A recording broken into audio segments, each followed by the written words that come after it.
Greetings, guys, gals, and non-binary pals. Welcome back to the Amazing Plant Project. My name's Kate, and today we're going to be talking about the first stage of life for the praying mantis.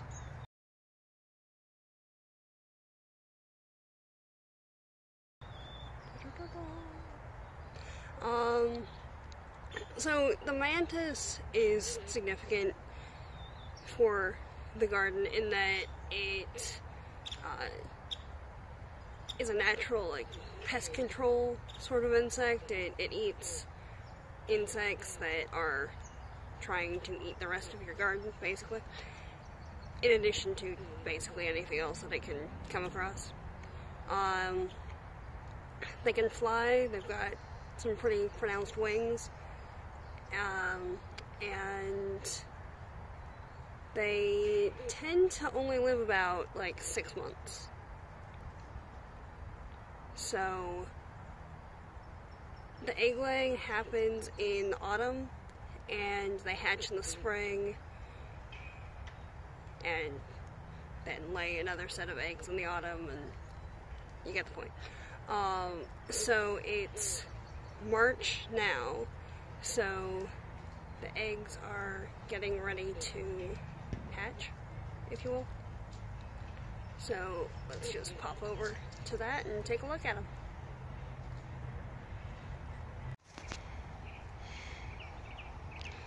Alright, so this is the egg case for the mantis, and you can see that there's a number of ridges. Oh, come on, focus, dang it.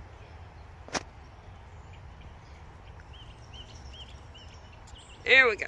You can see a number of ridges along the body of it, and each of those is kind of a channel to the eggs, so that the baby mantises, however you want to say it, can more easily get out of the egg case when it's time for them to hatch, because each one of these is an example of one set of eggs getting laid, and it's either, it's somewhere between 10 and 400 each time. So you can imagine it's kind of crowded in there when it's that size. In my experience, this size is on the upward side of that. And just for scale, it's about the size of the finger right there. Yeah, the first knuckle of your finger. Okay. And I almost forgot, in case you're wondering, the plant that the mantis egg sac is on right now is our resident woman verbena. So this guy. Talk more about that one later. See you later, guys. Just an additional point before I head off. If you see an egg case or a chrysalis, what have you, depending on the insect, in the wild, as it were, unless it's in jeopardy, so it's in a tree or bush or something and the whole thing is coming down, or there's a giant rainstorm and you know that it's probably going to be heavily disturbed or destroyed. Or in the case of monarch butterflies, sometimes people collect the pupae so that they can kind of raise them.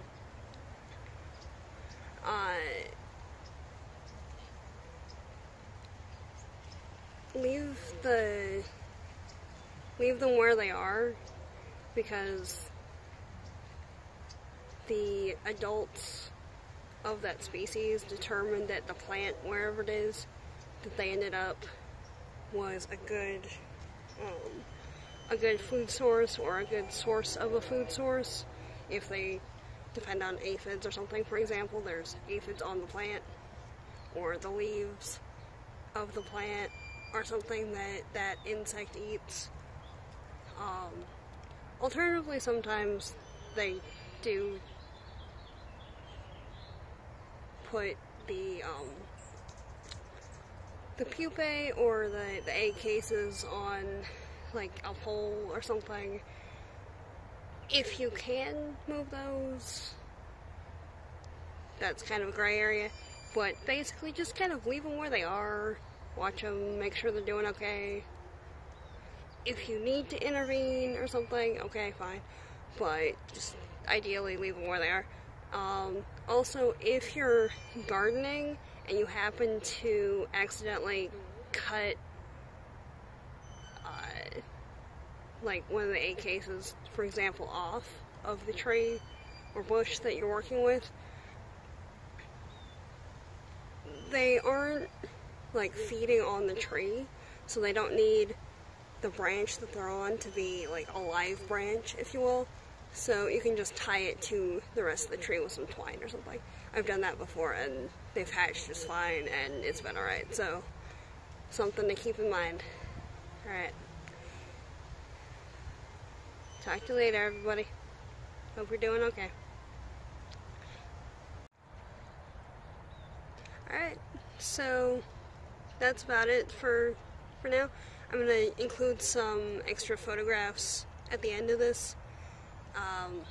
If you want to see more of this kind of content and periodic updates on the mantises, and as I'll probably be uploading a few continuation videos on the life cycle, hit the subscribe button down below and the bell icon next to it. Over here, yeah, it's over here. And the last video that I uploaded is up here. Something that YouTube thinks you might like is over here. And a link to my other channel where I do random craft projects and other fun things is over here. See you later, guys. Have a good one.